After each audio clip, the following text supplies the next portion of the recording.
はい、それでは講義を始めますが、えー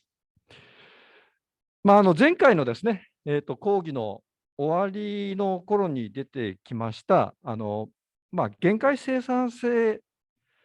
と、それから収穫低減という言葉について、前回ですね、少し説明が、不十分だったかと思いますので、その辺のところをですね、詳しくお話しするところから、今日は始めたいというふうに思います。で、このスライドの表はですね、10日労働量と生産物の生産量の関係を示したものです。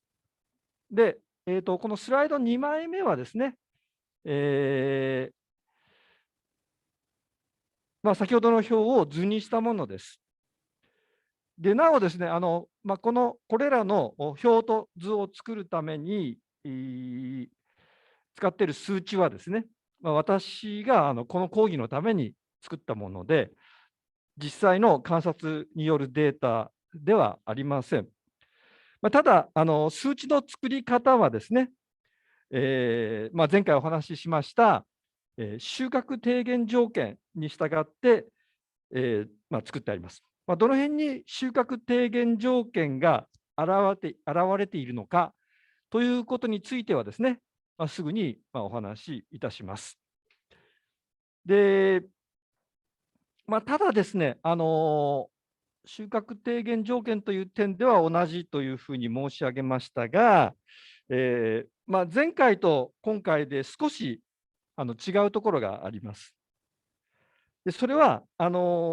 前回のお話はですね、社会全体の資本投下量と生産量の関係のお話でした。農業でのですね。えしかし、これらの図だとか表はですね、一事業体、一つの経営のですね、労働投下量と生産量の関係を示しています。つまり、違いはですね、前回との違いは、一つはですね、社会全体ではなくて、一事業体だということです。一経営だということです。で、2つ目は、資本投下量ではなくてですね、え投下する資本の一部であるね、労働投下量と生産量の関係を見ているということです。今言った、これらの図表と前回の差額値代表に基づいた、あれです。こういうふうにですね、収穫低減条件にはいろんなバリエーションがあるということを知っておいて、はい、それでですね、このスライド1枚目の表の一番左の列なんですけれども、ここにはですね、生産物の生産に投下された、労働の量、投下量 L を示しています。労働投下量の単位はですね、時間であっても、人数であっても、構わないんですけれども、ここではですね、人数ということにしておきたいというふうに思います。で、その労働投下量がですね、この表の中では、上からですね、下に行くに従って、上から下に、向かって増えています。で、そして、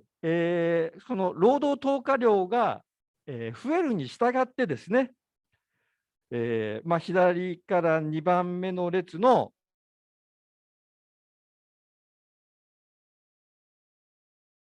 量もですね、生産量 Y って言っています。ただし、そのね、労働投下量にして増えていっているわけではありません。つまり、例えばですね、労働投下量が1人から2人に2倍になってもですね、生産量は10トンから19トンになるだけで、2倍ではなくて、1.9 倍になっているに過ぎません。でしかも、労働投下量が増えるに従って、生産量が増える程度は、どんどん落ちていっています。で、このことはですね、この表のどこを見ると一番分かりやすいのかというとですね、この表の一番右の列のですね、そのデルタ L 分のデルタ Y、つまり、労働投下量の、増加に対するですね、生産量の増加の割合です。で、この一番右の列の割合がですね、労働投下量が増えるに従って、上から下にですね、進んでいくに従って、だんだんとですね、一番右の列の数値が低くなっています。で、ここにですね、収穫低減条件が示されているわけです。でそして、その今申し上げたこのデルタ L 分のデルタ Y、これがすなわちですね、限界労働生産性であります。英語で言いますと、マージナル・レイバー・プロダクティビティですから、この場合ですね、その収穫低減条件というのは、労働投下量の増加に伴って、限界生産性がですね、下がる状態と、定義できるわけです。でなおですね、労働投下量の増加に伴って、限界労働生産性が下がっていくとですね、当然のことですけれども、この3列目のですね、L 分の Y、すなわち、平均労働生産性も下がっていきます。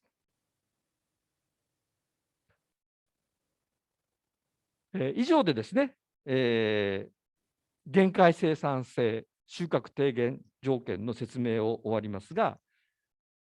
お分かりいただけましたでしょうか。よろしいですか。はい。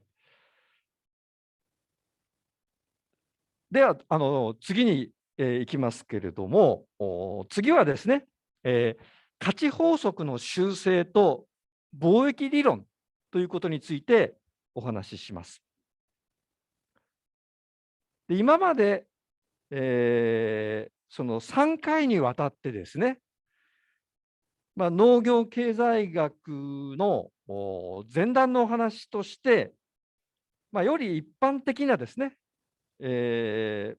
済学の流れを勉強してきました。農業経済学に引き付ける形ではありますけれども、経済学の流れを勉強してきました。で、こういった経済学の流れのお話は、今回を入れてあと3回ほどお付き合いいただきたいというふうに思っています。で、今までですね、そのアダム・スミス、そしてデビッド・リカードとですね、話を進めてきました。時代的に言うと、18世紀の終わりから始めてですね、19世紀の初め頃まで行ったわけです。アダム・スミスの経済学、そして、リカードの経済学、両者が共に立脚していたのはですね、今まで何度もお話ししておりましたように、労働価値説であります。労働価値説というのは、復習になりますけれども、商品の価値または価格の大きさを決めるのは、その商品を生産するのに必要な労働投下量、すなわち労働時間であるという学説であります。労働の量というのは、この場合、労働時間で測るわけであります。でこの労働価値説に基づく経済学を、体系的に始めたのはアダム・スミスでしたけれども、それを発展させたのがリカードであります。でそして、労働価値説に基づく経済学はですね、後でお話しするカール・マルクスでですね、一応完成しました。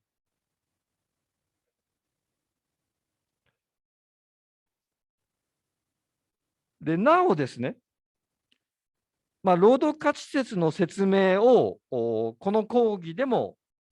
何回かやっていると、その商品の価値または価格の大きさを決めるのは、その商品を生産するのに必要な労働投下量だというのはですね、実際の価格の説明にも果たして使えるのかというですね、疑問を投げかけてこられる方がいらっしゃいます。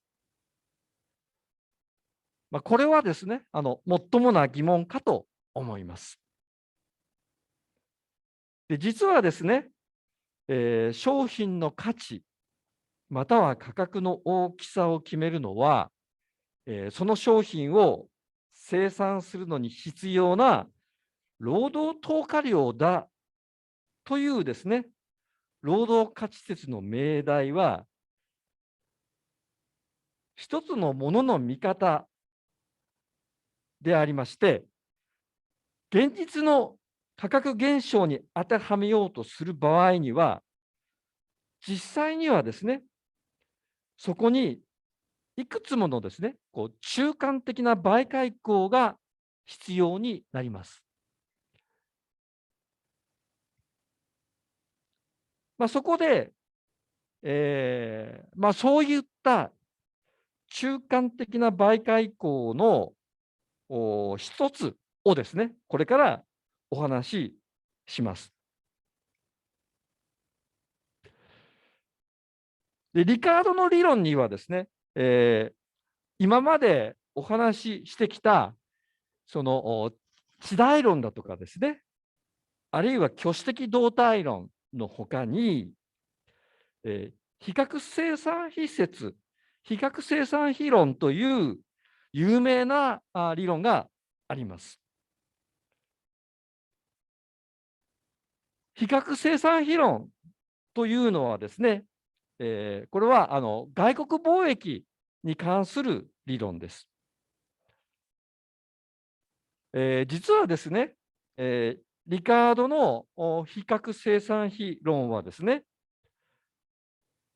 外国貿易に関して今日現存する、ほとんど唯一の理論と申し上げてよろしいかと思います。確かに、外国貿易に関する理論は、リカードの後にもいろいろと出てきております。がしかし、そのすべてがですね、このリカードの比較生産比論をもとにしております。でそこで、この比較生産比論そのものについてですね、説明させていただきたいというふうに思います。でそれがこのスライドです。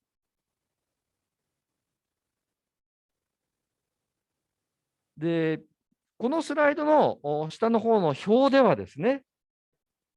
2つの国が想定されています。A、B という2つの国が想定されています。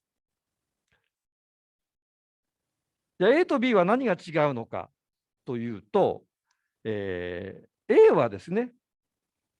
これは産業の発達した先進国です。それに対して、B はそれよりも遅れた、後進国です。そして、A と B、それぞれの国で、農産物と工業製品が、作られているというふうに考えています。農産物、工業製品、何でも構いませんけれども、例えば小麦という、洋服とでもしておきましょう。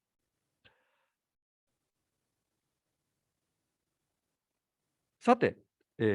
先進国である A 国ではですね、先ほど出てきた労働生産性が高いので、農産物であろうが、工業製品であろうが、1単位生産するのにですね、途上国である B 国と比べて、少ない労働時間しか必要ありません。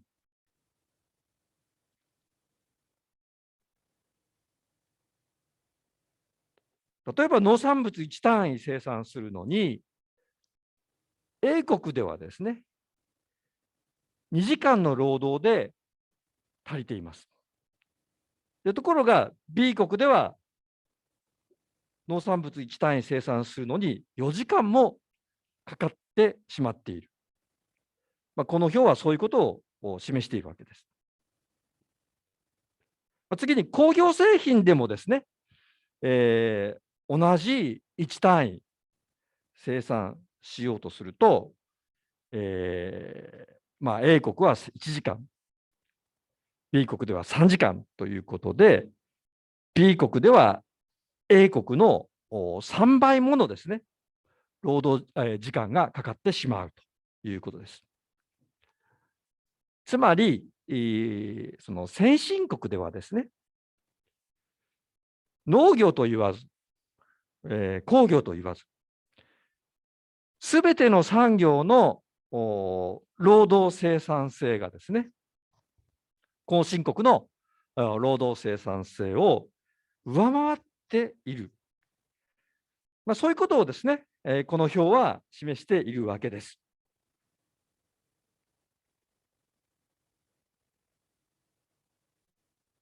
で、そこで、ここにですね、労働価値説を単純に適用しようとすると、一体、どういうことになるでしょうか。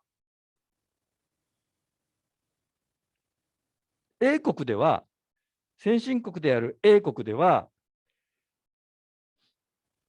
農産物も工業製品も後進国である B 国と比べて価格が低い。つまり、安いはずです。なぜかというと、A 国ではですね、農産物でも工業製品でもですね、1単位を生産するにあたって、B 国と比べて少ないですね、労働時間しか、少ない労働投下量しか必要としないからであります。でそうすると、その国際競争力は一体どういうことになるでしょうか。A 国の国際競争力は、農産物でもですね、工業製品でも価格が低い、安いので、両方ともですね、B 国の国際競争力を上回っているはずであります。でしかし、ところが、比較生産比論のものの考え方からすると、実は、そういうことにはならないわけです。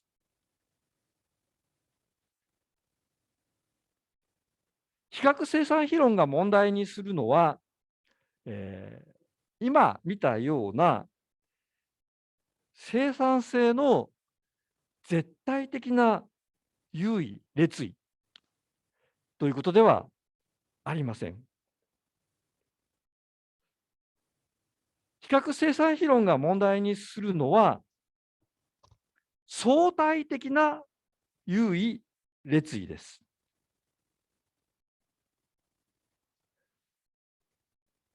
どういうことなのか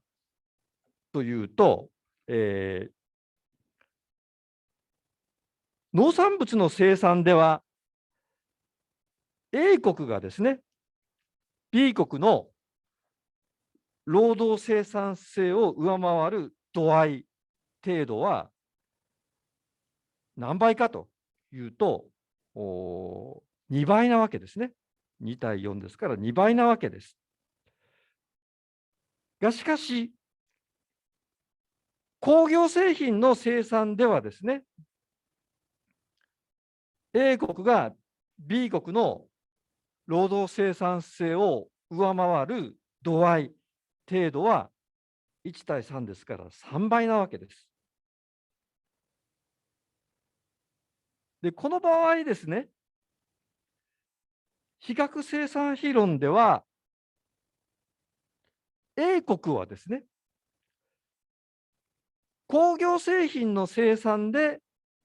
相対的な優位性を持っていると考えます。で、相対的な優位性を持っているというのはちょっと分かりにくい表現かと思いますけれども、もう少し噛み砕いて言うと、A 国は農産物よりも工業製品の方がですね、より得意だということです。そして B 国はですね、どちらかというと農産物の生産の方が得意だ。したがって B 国は農産物の生産で相対的な優位性を持っているということです。つまり、生産性の絶対的な比較を行うと、農産物も工業製品もですね、A 国の方が有利なんですけれども、比較生産比論の話ではですね、それぞれの国はどっちの方がより得意なのかという話をしているわけです。で、そして、ここからが肝心なことなんですけれども、比較生産比論では、相対的な優位性を持っているということは、国際競争で優位に立っていることなんだというふうに考えます。ですから、関税が撤廃されて、自由貿易になれば、A 国はですね、自分が相対的に得意な工業製品の生産に特化、専門化するようになります。なぜかというと、A 国は、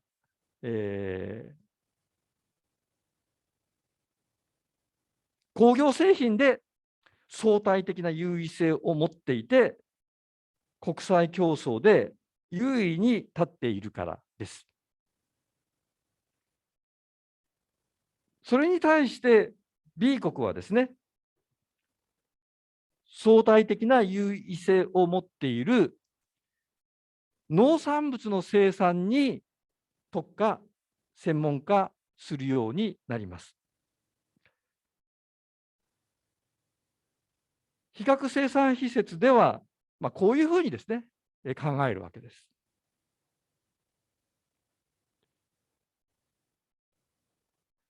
が、しかし、皆さんはすでにお気づきのことかと思いますけれども、こうやってですね、比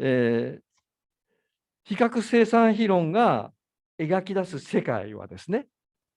非常に困ったことに、私が先ほど価値法則の単純適用として申し上げたこととは、大きく違っているわけです。私が先ほど価値法則の単純適用として申し上げた世界ではですね、農産物も工業製品もすべての部門で、安く提供することができる英国の方が有利で、言ってみれば英国がですね、独り勝ちしてしまう世界であったからです。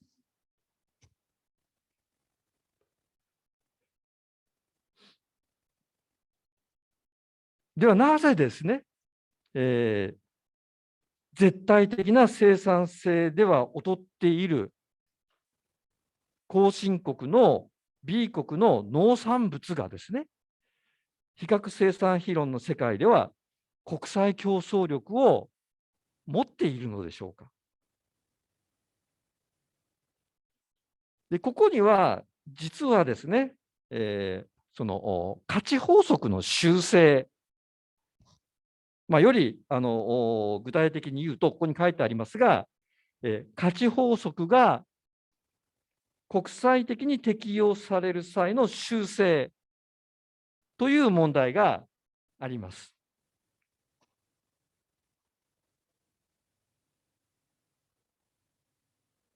ではどうやってですね、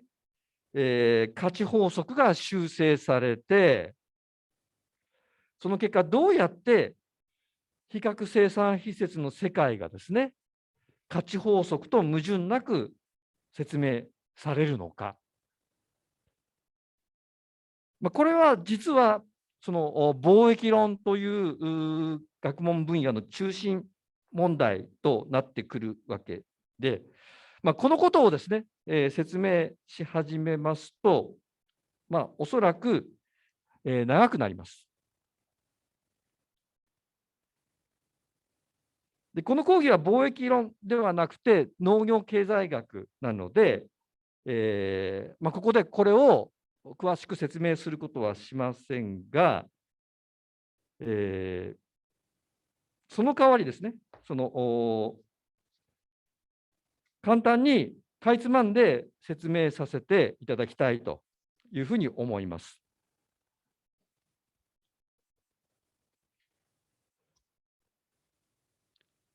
で、国際貿易では、実は、不当労働力交換が行われています。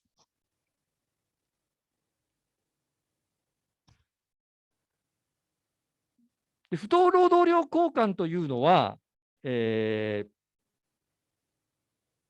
えば、先進国である A 国の1時間の労働がですね、途上国である B 国の2.5時間分に相当するというようなことです。それちょっとここに書いてますね。はい。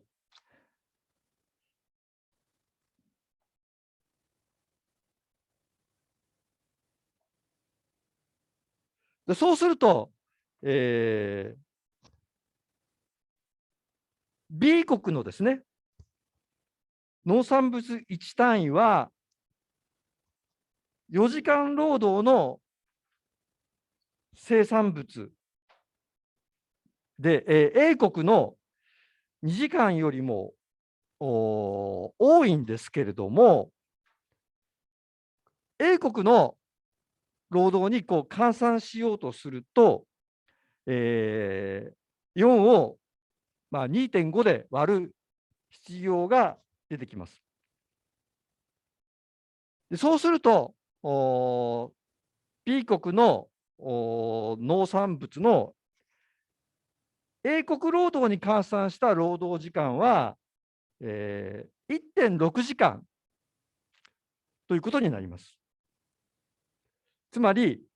英国では農産物は1単位あたり2時間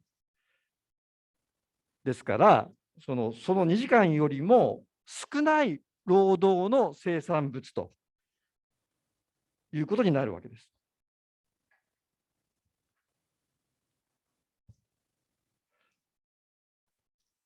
で他方で、B 国の工業製品はですね、3時間労働の生産物なんですけれども、これをですね、英国の労働に換算するためにですね、3を 2.5 で割ると、これはその 1.2 時間の労働の生産物ということになるわけです。で工業製品の方は、依然としてですね、英国の1時間よりも、B 国の英国労働に換算した、労働時間は 1.2 時間ですから、B 国の方が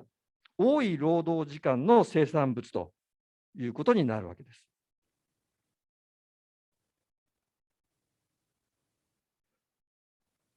つまり、B 国の生産物の生産に必要な労働を英国労働に換算するとですね、農産物では、B 国はその国際競争力を持っているのに対して、工業製品ではですね、B 国は国際競争力を持たず、A 国が国際競争力を持っているということになるわけです。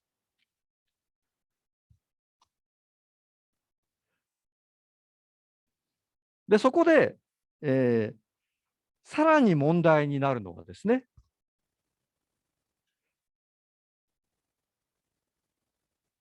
国際貿易では、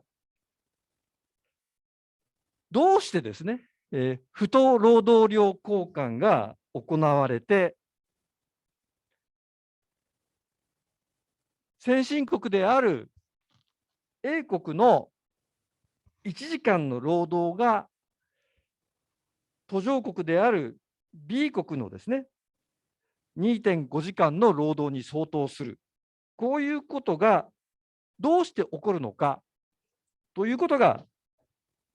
問題になるわけです。でこれがですね、先ほど言葉で紹介しました、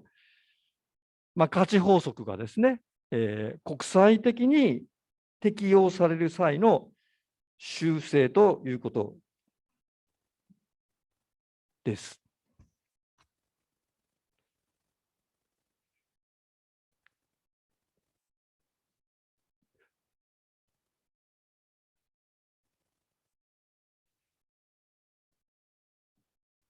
なぜこういうことが起こるのかということは、世界市場ではですね、商品の移動は割と自由に行われるんだけれども、労働力の国際間移動ということに対してはですね、いまだにやっぱりこう政治的な制限がある。そのことがですね、価値法則の今申し上げたような修正をもたらしているのであるということをですね、申し上げておきたいというふうに思います。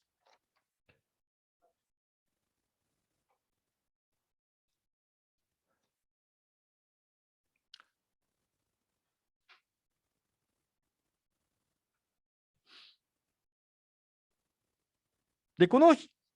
較生産比論について、最後にですね、ちょっと一つ言っておきたいと思うことがあります。で、それはですね、比較生産比論によると、日本を含む先進国の農業は、自由貿易の下で競争をすると、国際競争をすると、途上国の農業に価格の面で勝つことはですね、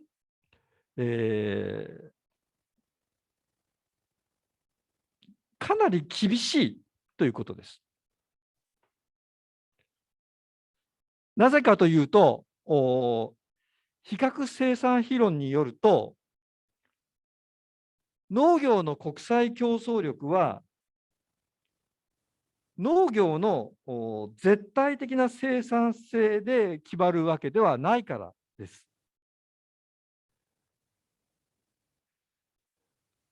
いくら先進国の農業の生産性が途上国の農業の生産性を上回っていてもですね、その上回る程度が、先進国の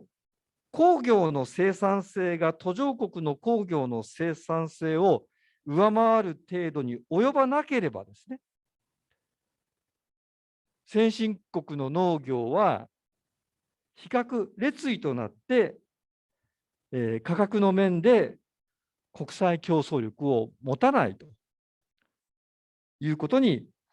なってしまいます。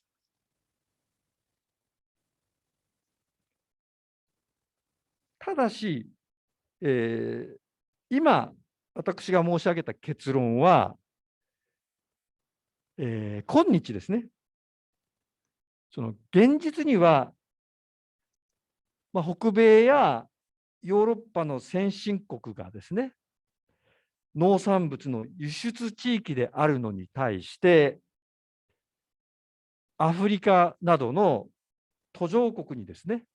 農産物輸入国が多い現実と、矛盾しているように見えます。この背景にある事情はですね、途上国の中には、国内の農業がまだ自国民をですね、十分に食べさせるまでに発展していない国々があるということや、あるいは、北米やオーストラリアなどの深海地の先進国では、広大な土地の上で非常に生産性の高い大規模経営による農業が行われているということ。さらに言うと、先進国の中にはですね、農産物の輸出に、補助金を出している場合がある。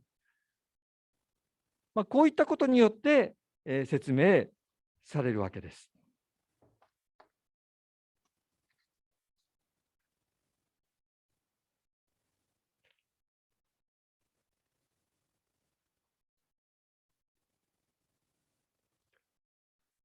ところでですね、世間でその日本農業の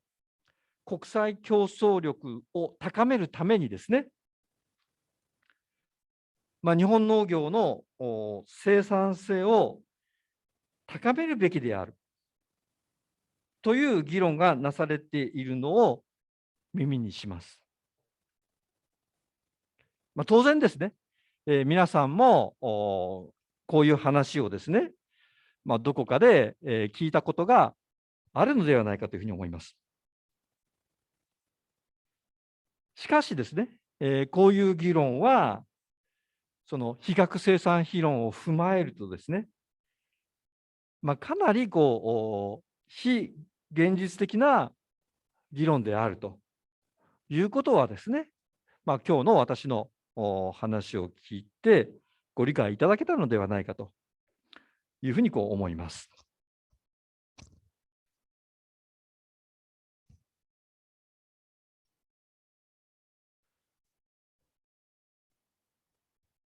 はい。それで今日はですね、比較生産比論と、それから、収穫低減について、補足的の説明を今行いましたけれども、これからはですね、最後にカール・マルクスのですね、お話をさせていただきたいというふうに思います。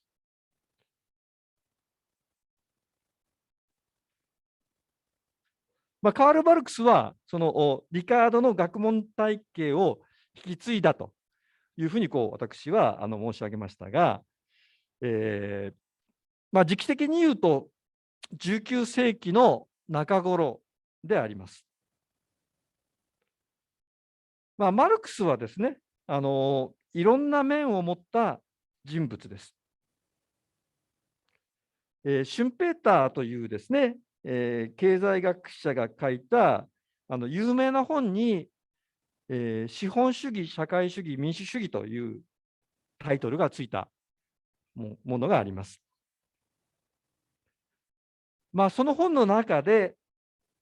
シュンペーターはですね、マルクスを評して、預言者であると同時に社会学者であり、でさらに、経済学者や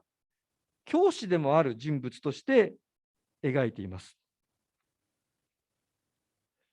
マルクスはこういうさまざまな側面を持った人物なんですけれども、経済学者としてのマルクスの学問的功績はですね、何と言っても資本論というですね、古典的な文献を書いたことであります。資本論は全部で3つの巻からなる本なんですけれども、マルクスが生きている間はですね、この第1巻しか出版されませんでした。1867年ですね。で残りの第2巻と第3巻はですね、マルクスが死んだ後で出版されました。第2巻は1885年、第3巻が1895年ですね。マルクスは自分で、出版を手掛けることがもちろんできませんでしたので、実際に第2巻、第3巻の出版を手掛けたのは、マルクスの友人である、フリードリヒ・エンゲルスという方です。エンゲルスはですね、マルクスが残した悪筆で有名な草稿をもとにですね、それを苦心惨憺して編集しながらですね、なんとか、資本論の第2巻と第3巻の出版に、こぎつけました。エンゲルスは第3巻を出版した次の年に亡くなったわけですね。どれだけこの本の出版に精魂を傾けたかということなんですけれども、この資本論、あまりにも有名な本なので、最近でも人申請の資本論とかっていう本がね、割と30万部売れたかということで話題になってますけれども、最近に至ってもですね、そうやって話題になるような非常に有名な本なので、おそらくですね、本の名前を知っている方はですね、多いのではないかというふうに思うんですけれども、しかし、その一方でですね、非常に分厚い本ですね、3つの巻にわたってて、新書サイズで、13冊になっているような本なので、多書とつきにくい本か、文章も非常に難解な文章で、多少とっつきにくい本ではありますので、あまり読んだ人がもしかしたらいないかもしれないですが、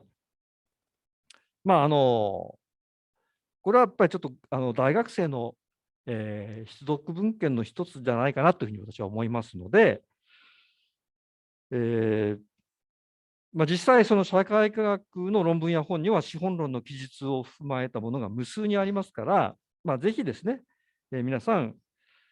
この本にですね、自然科学に進んでいこうと思われている方にもですね、お勧めしたいというふうに思います。で、この資本論の中でですね、マルクスは、リカードの経済理論をですね、さらに精密なものにしました。リカードはアダム・スミスの経済理論を精密なものにしたわけですけれども、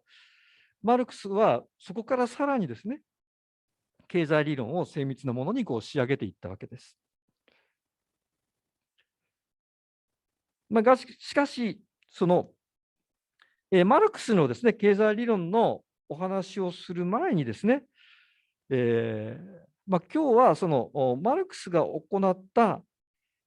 コペルニクス的展開についてお話ししたいというふうに思います。コペルニクスというのはですね、皆さんも知っているかと思いますけれども、天文学の世界でですね、それまで、天動説が支配的であったのをですね、地動説を唱えて、文字通りですね、天と地をひっくり返して、当時の世界観をですね、根本から変革した人物なんですけれども、ですからそのコペルニクス的展開というのはですね、天地がひっくり返るような大発見や新しいものの考え方をですね、学問の世界の中にもたらすことを言うわけですけれども、この資本論の副題を見てみると、経済学批判となっているわけです。つまりマルクスが意図したことは、マルクス以前の経済学をですね、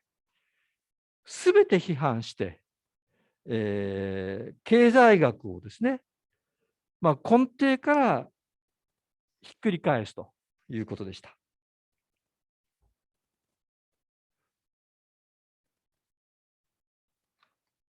で、実際マルクスはそういうことをやったというふうに言われています。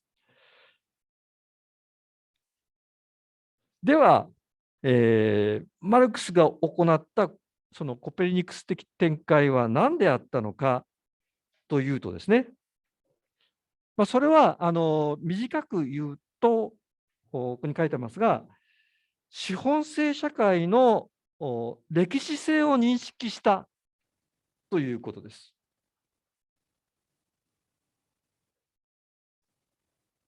では、その資本制社会の歴史性を認識するというのは、一体どういうことなのでしょうか。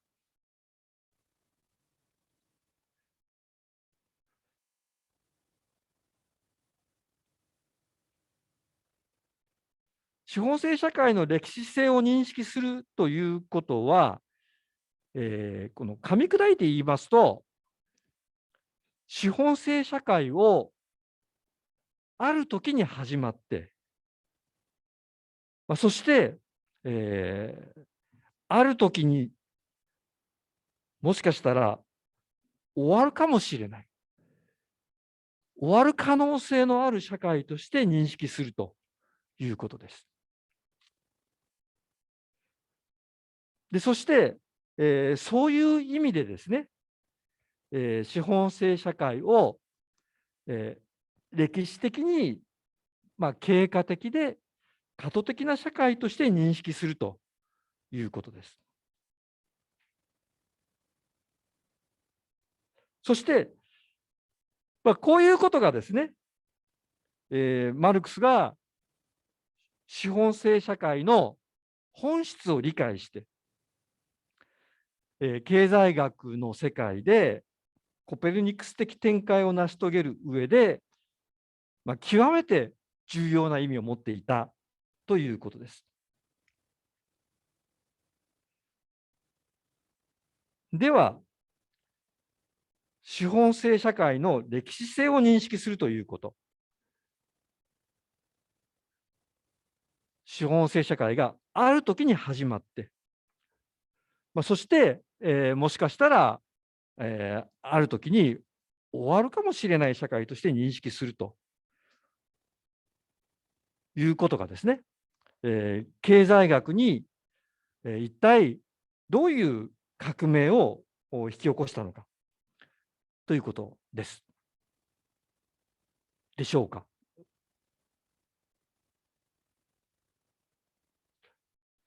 まず申し上げたいのはですね、資本制社会の始まりを認識するということは、その資本制社会以前のですね、封建制の社会と比べた場合の資本制社会の本質を捉えることによって、初めて可能になるということです。でそれでは、マルクスが捉えた資本制社会の本質とは一体何なのかというとですね、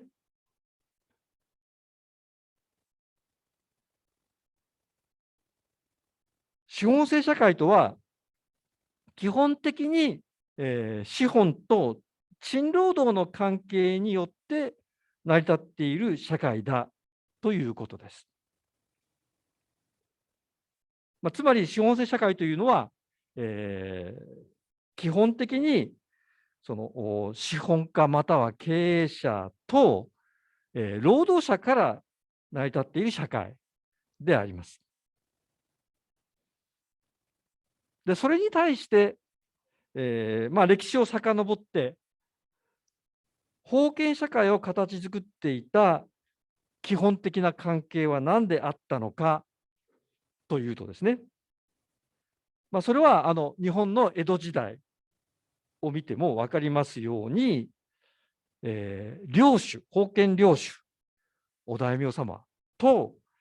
農奴、農民の関係であります。で資本制社会で、実際に、生産活動に従事していて、その意味で、社会を根底で支えているのは労働者であります。それに対して、同じ意味でですね、封建社会を根底で支えているのは、農奴、農民であります。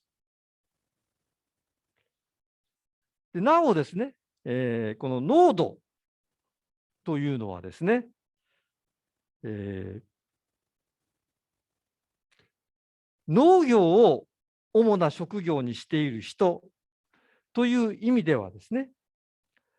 農民の一種なんですけれども、近代の自由な農民とは違っていて、土地を売ったり、その土地を人に貸したりして、農民であることをやめる自由を持っていませんでした。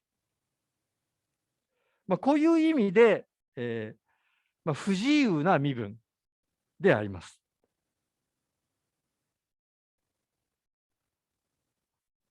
つまり資本制社会の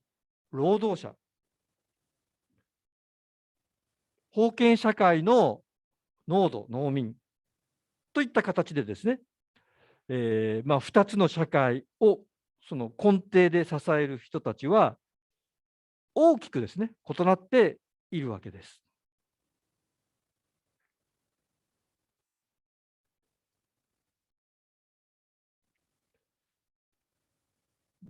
では、労働者と農奴、農民は一体どこが違うのかということですが、労働者というのはですね、こうやって皆さんに向かって喋っている私もそうなんですけれども、基本的にはですね、売るものは自分の労働力以外に何も持たない人たちです。そして同時に、この労働力を日々売らなければ生きていくことができない人たちです。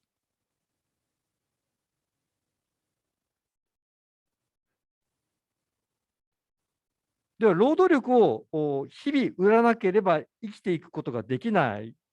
というのは、一体どういうことなのかというと、一つはですね、自分の労働力を使って生産活動を行う手段を持っていないということです。自分の労働を行うための手段という手段を、生産手段というふうに言うわけですね。設備だとかですね、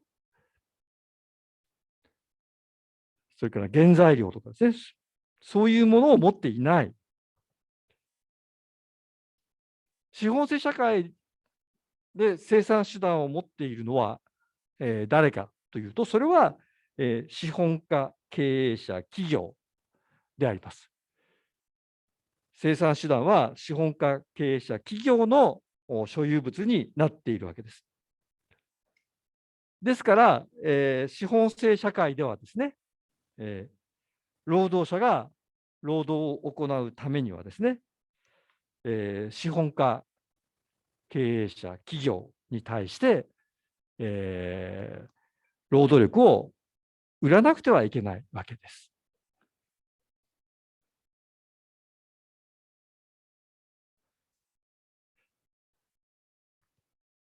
労働者が労働力を日々売らなければ生きていけないことの、理由の一つは、生産手段を持っていないということでしたが、えーその労働者が労働力を売らなければ生きていくことができないということが意味していることの2つ目はですね、労働者が自分の労働力を売って得ることができる賃金の額がですね、十分に低いということです。この賃金の額がですね、えー労働者が労働力を日々売らなければ生きていくことができないような水準であるということです。つまり、労働者が働いて得る賃金の額はですね、例えば、1日働けばしばらく遊んで暮らせる、そういう水準にはなっていないわけです。例えばですね、極端な話、え1日働いて、極端な話ですけれども、1000万円もらいました。というような夢みたいなことがあるとですね、えーどうでしょうか、皆さん、また明日働こうというふうに思いますでしょうかね。思わないですね。はい、いやもしかしたらいらっしゃるかもしれませんけども、思わない方も、結構いらっしゃるんじゃないかというふうに思います。つまり、だから賃金がですね、やっぱり毎日働かなければ生きていくことができないほどの水準であるということです。で、労働者は、労働力を売らなければ生きていくことができない人たちなので、職を失うこと、つまり失業はですね、その労働者の生活に対して、極めてですね、深刻な影響を及ぼします。しかし、非常に残念なことなんですけれども、失業者が存在しているということは、この資本制社会の必要悪とでも、言うべきものになっています。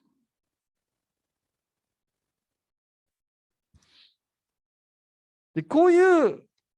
労働者の在り方に対して、封建社会の基本的な階級である農奴、農民の在り方はどう違うでしょうか。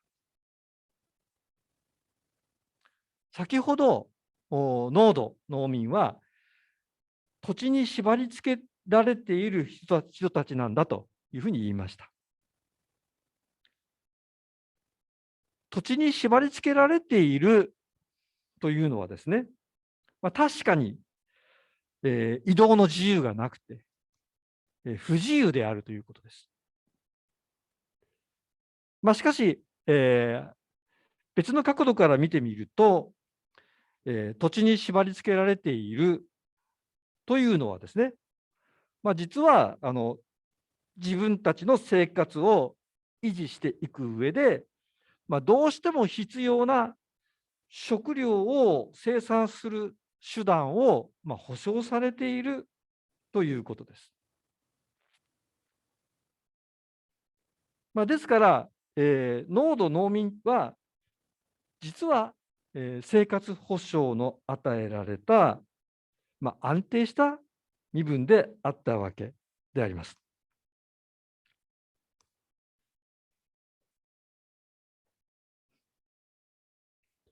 失業に怯えている、資本制社会の労働者とは、対照的、この点では対照的であります。で、したがって、その安定した身分の農奴、農民がですね、不安定な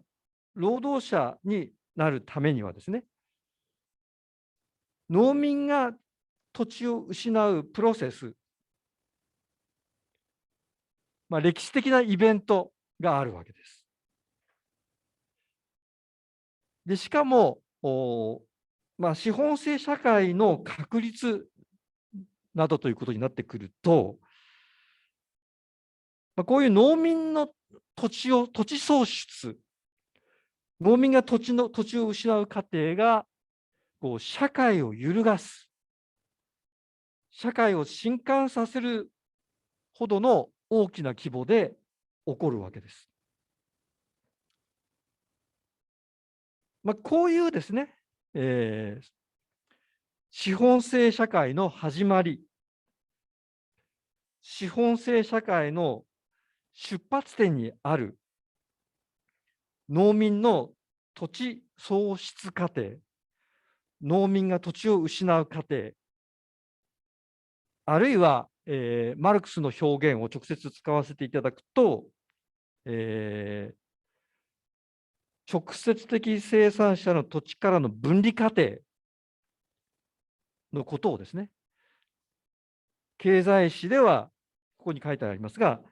本源的蓄積の過程、あるいはその原始的蓄積の過程と呼んでいます。でなおですね、本源的蓄積と、原始的蓄積ではですね、同じことを言ってるんですけれども、その元の字がですね、違うということをちょっと注意してください。はい。でなおですね、本源的蓄積、または原始的蓄積を略してですね、減蓄ということがよくあります。それもここに書いてますけれども、その減蓄の減はですね、通常は腹の方を使います。この講義ではですね、本源的蓄積という言葉に統一して使わせていただきたいというふうに思います。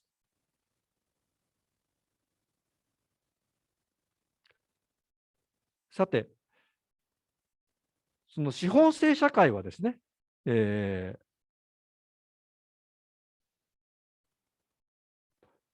本源的蓄積とともに始まるんですけれども、しかし、本源的蓄積がいつの時代に属するかはですね、国によって大いに違っているわけです。で、また、どれぐらいの期間続くかもですね、国によって違っています。イギリスではですね、本源的蓄積は16世紀から、19世紀初めに至る300年以上にも及ぶ長い期間にわたる過程でした。日本ではですね、本源的蓄積は、江戸後期に始まったというふうに言われています。日本で本源的蓄積がいつ終わったかということはですね、本源的蓄積の定義によって議論のあるところですけれども、人によってはですね、ようやく今から30年ほど前に終わったという意見もあります。それにしても、イギリスと比べると短い期間に本源的蓄積が行われたということですね。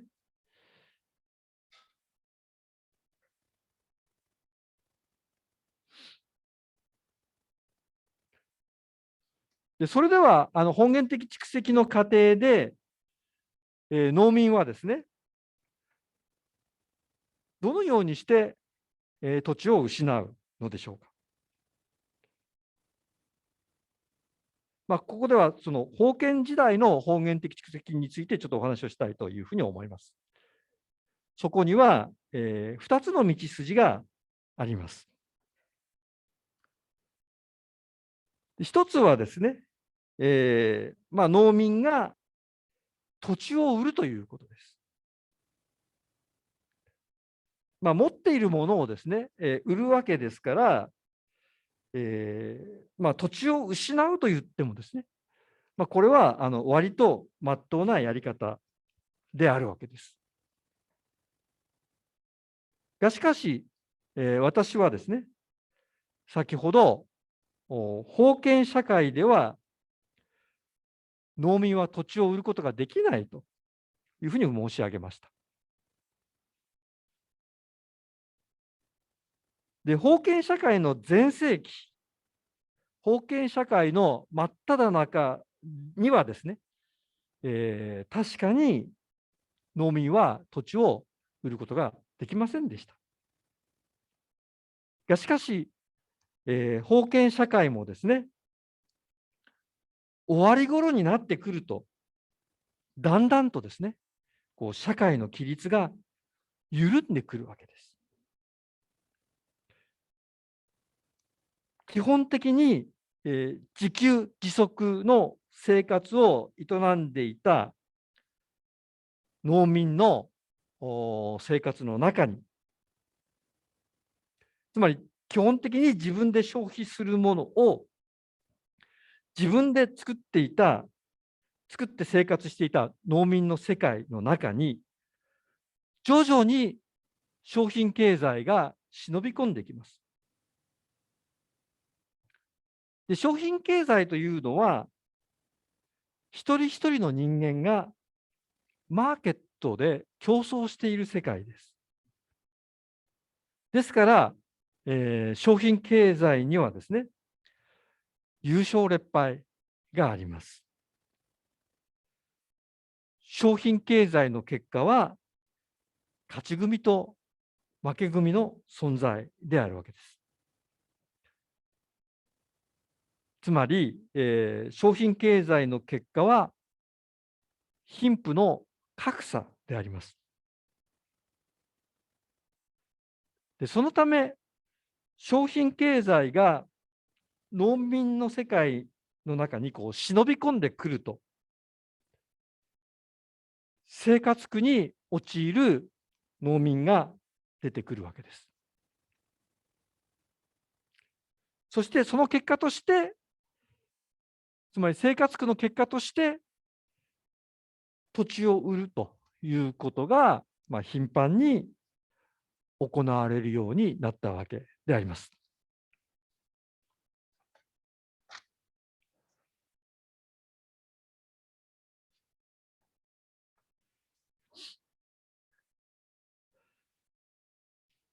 さて、売るということ以外の農民が土地を失うもう一つの道筋は、これは農民が持っている土地が取り上げられてしまうということです。つまり、ありていに言ってしまうと、土地が略奪されるということです。で、このことを理解するためにはですね、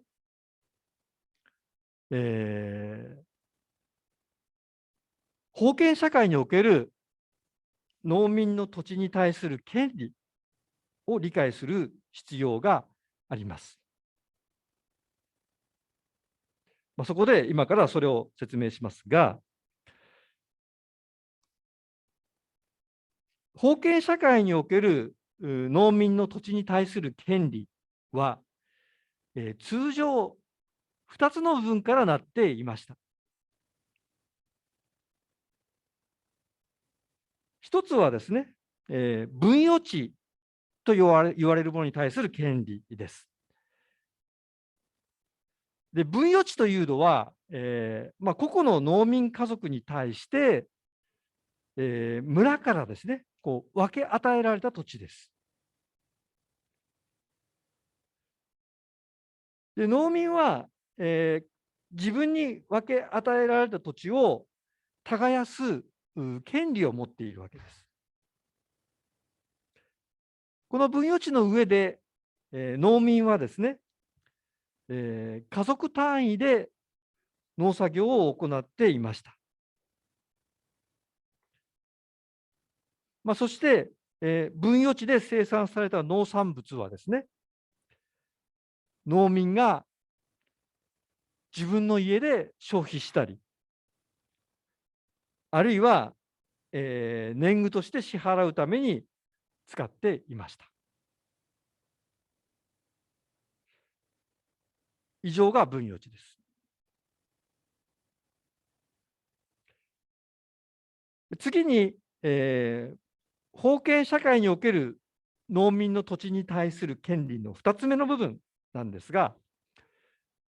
それは、村落共有地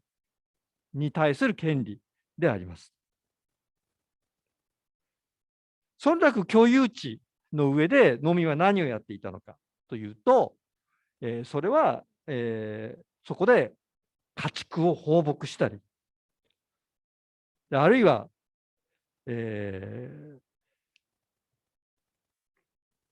草や薪を採集したりするということを行っていました。草は、肥料だとか家畜の餌にするために取ってきているわけです。で、こういった村落共有地と、それから先ほど、説明した分与地とはですね、共に農民の生活にとって必要を欠くべからざるものでした。つまり、農民の生活はですね、分与地と村落共有地の両方があって初めて成り立っていたわけです。で、これらのうち分与地に対する農民の権利はですね、これは誰の目にもはっきりしたものでした。これなぜかというと、先ほども言いましたように、農民はですね、この分与地の上で、日々、家族で、協力しながらですね、農作業を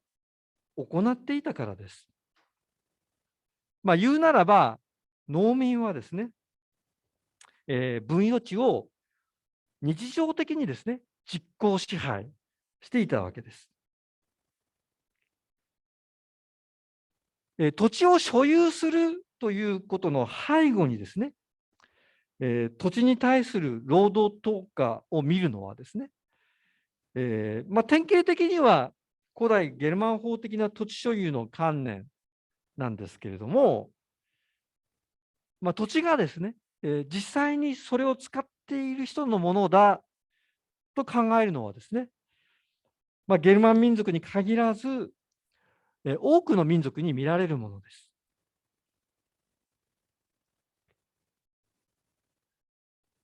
分与地に対する権利ははっきりしたものだったわけですね。がしかし、えー他方の、村落共有地に対する農民の権利はですね、これは分与地に対する権利ほどはっきりした明確なものではありませんでした。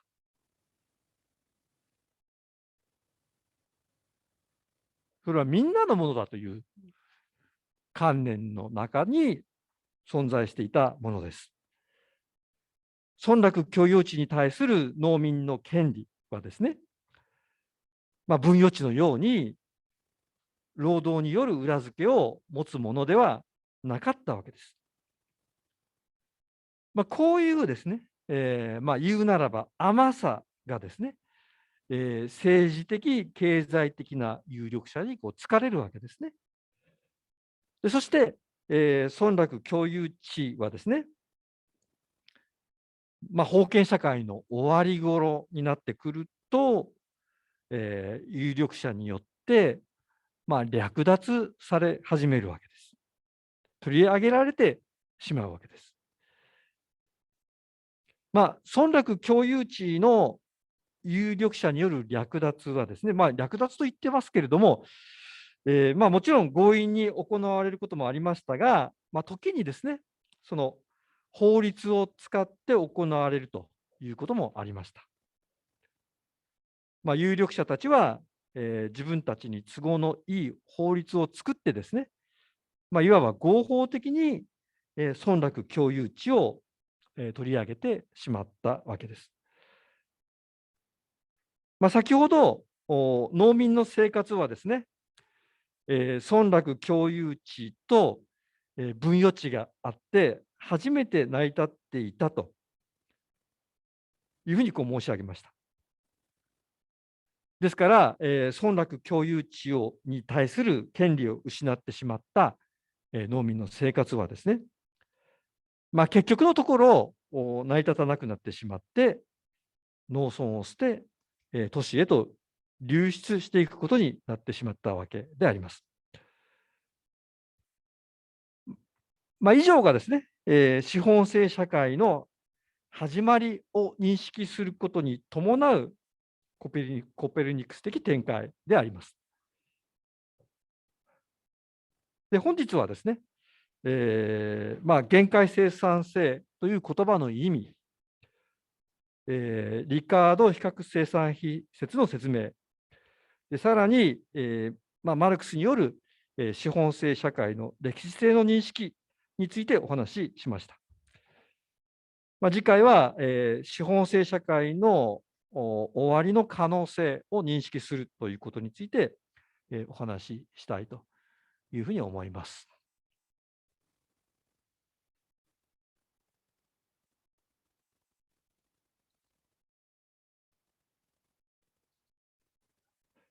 はい、それで何か